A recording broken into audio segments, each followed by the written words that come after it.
Bon bah voilà, hein, c'est comme ça, hein, Rennes qui loupe 3 pénaltys sur 5 les derniers là. Ça fait des pertes de points, mais bon. Salut à tous footeuses et foot de la famille, c'est Thomas, fin du match entre le Stade Rennais et le FC Nantes dans ce derby chaud bouillant qui a eu dans une très belle ambiance du Roison Park, qui était très beau tifo. En tout cas, on a peu vu non plus un match de dingue fini, on a vu beaucoup de MMA, on a vu beaucoup de jeux laissés par Karim Abed, c'est un peu douteux, je vais revenir sur un peu d'effets de jeu. Et donc le but de Clément Grenier, enfin le but de Clément Grenier non, validé avec Johansson qui l'a dévié dans le but, et le but d'Emilio Salah qui marque son 11e but sur 13 matchs. Il est en feu, l'Argentin. Peut-être la sélection, je sais pas, mettez dans les commentaires ce que vous en pensez. En tout cas, les Rennais qui sont 12e avec 16 points et les Nantais qui sont 10e avec 16 points. Kiff hein, pour les deux équipes, les deux meilleurs ennemis. Hein. Donc on va revenir aussi sur l'OM qui gagne une victoire importante contre Dijon, 2-0, et ce match nul de Bordeaux-Caen.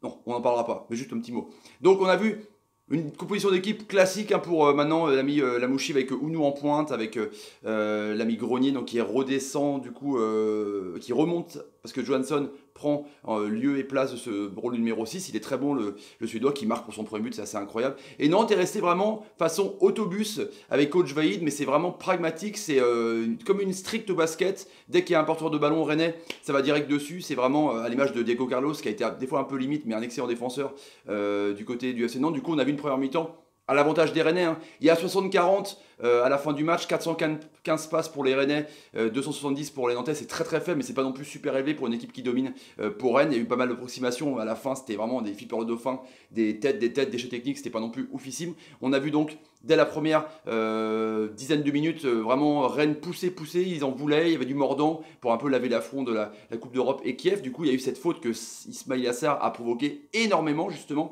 dont le penalty un peu litigieux, peut-être le deuxième sur la faute de Diego Carlos c'était un peu plus facile à siffler pour Karim Abed. Du coup, coup franc, dans l'angle, là, vers le poteau de corner, hop, Johansson dévie, qui trompe Tatarusanu, 1-0. C'est mérité globalement, quoi, parce que Nantes fait pas grand chose, je vous dis, balance des ballons loin devant, Valentin Rongier un peu en meneur de jeu, essaie de trouver soit Waris, soit Salah en pivot, mais il y a vraiment une bonne défense rennaise, Rennes joue haut, il y a du bon pressing, on voit la Mochi qui pète un plomb juste devant, et sur une des seules occasions, parce que Nantes en deuxième mi-temps n'a cadré 0 tir, 0 frappe, ça c'est incroyable. De toute façon, ils en ont que 7 et 3 tirs cadrés, les Nantais, 14 pour les Rennais et 4 tirs cadrés pour les Rennais, c'est pas non plus énorme en ratio, tu vas me dire. Et du coup,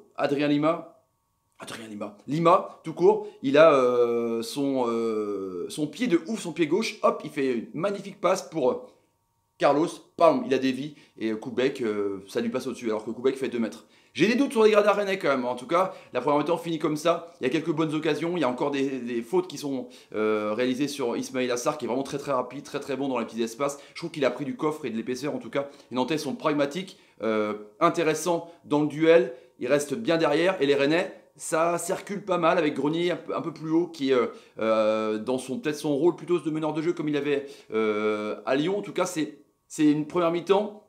Voilà, avec une équipe en bloc et Rennes qui faisait le jeu. Deuxième mi-temps, on voit les Nantais un peu plus haut, ça a dû gueuler pour coach Vaïd qui était plutôt cool d'ailleurs hein, dans ce match sur le bord du terrain. C'était plutôt une bonne ambiance avec l'arbitre, il rigolait, on avait vu déjà pire, Vaïd Lodic. Du coup, ça jouait plus haut, il y avait beaucoup plus de centres à l'image de Bochi, à l'image de Rongier qui était vraiment décisionnaire du jeu, ça joue en triangle, ça essaie d'écarter sur le pied gauche d'Adrien Lima qui était énorme. Il y a eu quelques occasions, une tête de Salah, c'était assez intéressant. Et du coup, il y a eu ces faits de jeu avec donc Salah qui est, on va dire, poussé par Da Silva.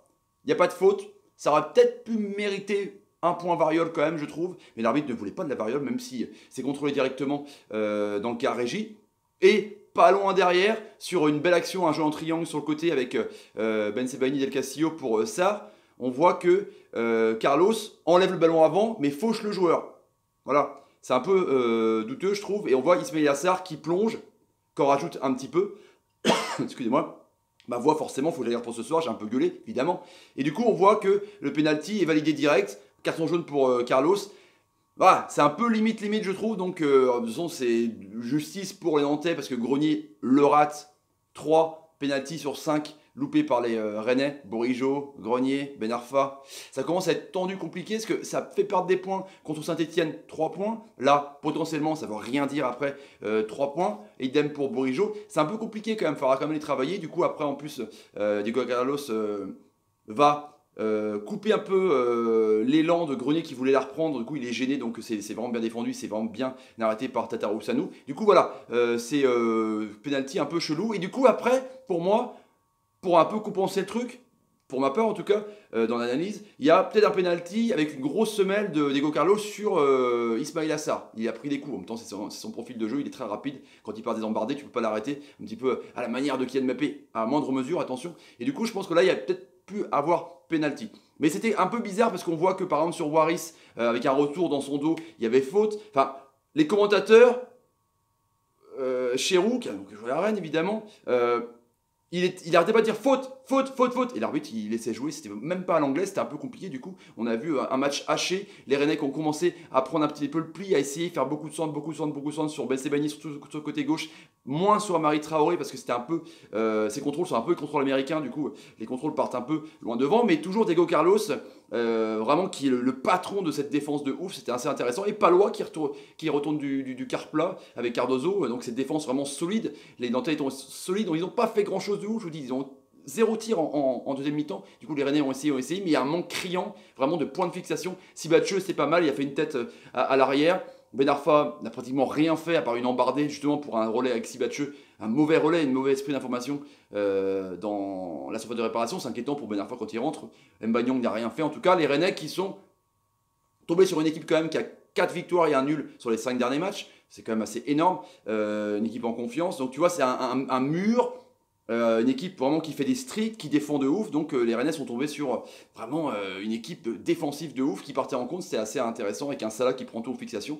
Mais il y a du mieux côté Allan et Grinta, Rennais, parce qu'il y avait de l'envie. En même temps, c'est un derby, c'est logique. Il y avait plus de circulation de balles. Les Greniers un peu plus haut, c'est pas mal. Ça écarte bien des Gassio et commence à vraiment être très bon. En tout cas, les Rennais qui ont fait un bon match et qui ont encore loupé un penalty. Mais après, s'il avait marqué le penalty, peut-être que Nantes aurait égalisé. On ne sait pas. Hein. Ça ne veut absolument rien dire. Ça peut changer le cours du match aussi. Et Nantes, du coup, qui est voilà, solide, à la vaïd, opération commando, des guerriers sur le joueur direct quand ça sort. Vraiment intéressant et ils vont normalement se caler dans le top 10. C'est à Rennes maintenant de réaliser un petit peu l'effectif qu'ils ont, le gros recrutement pour essayer de trouver un peu une patte plus offensive parce que c'est un manque un peu de jeu, je trouve. Et Marseille qui donc a gagné une victoire importante, 4 matchs en victoire pour eux.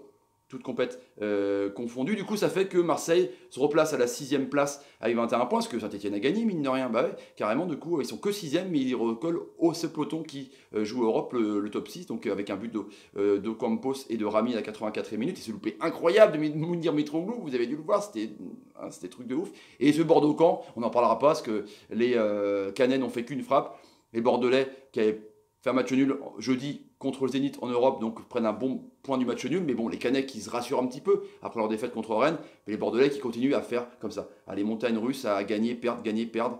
Et là, ils ont fait match nul. Voilà les amis pour le débrief de ce Rennes-Nantes avec un mot sur Marseille et Bordeaux. Si vous avez envie de vous donner la chaîne, n'hésitez pas. Tapez sur ma ganache, partagez les vidéos sur Twitter, Facebook, Snapchat et Instagram. Et suivez-moi sur tous les réseaux sociaux, c'est incroyable, je réponds à tout le monde. Partagez la vidéo, je viens de le dire. Bah carrément. Ma voix, j'en garde pour Monaco Paris en live tout à l'heure. Ça va être assez énorme, 8h30 pour l'avant-match. Mettez des pouces quand la Mickey Mandroni vous fait une bonne passe. Ou quand Valentin Rongier vous fait une bonne passe. Qui s'est blessé, j'espère que ça ne sera pas trop grave, parce qu'il a eu une blessure en 2015-2016, des croisés. Donc voilà, j'espère que c'est pas trop grave quand même pour le joueur. Le sosie, un peu de petit bout de Verratti. Allez les amis, je vous laisse, à tout à l'heure. Salut et salut. Maintenant, le commandé là, je la prends. Et je vous dis double clic. Ciao. Double clic.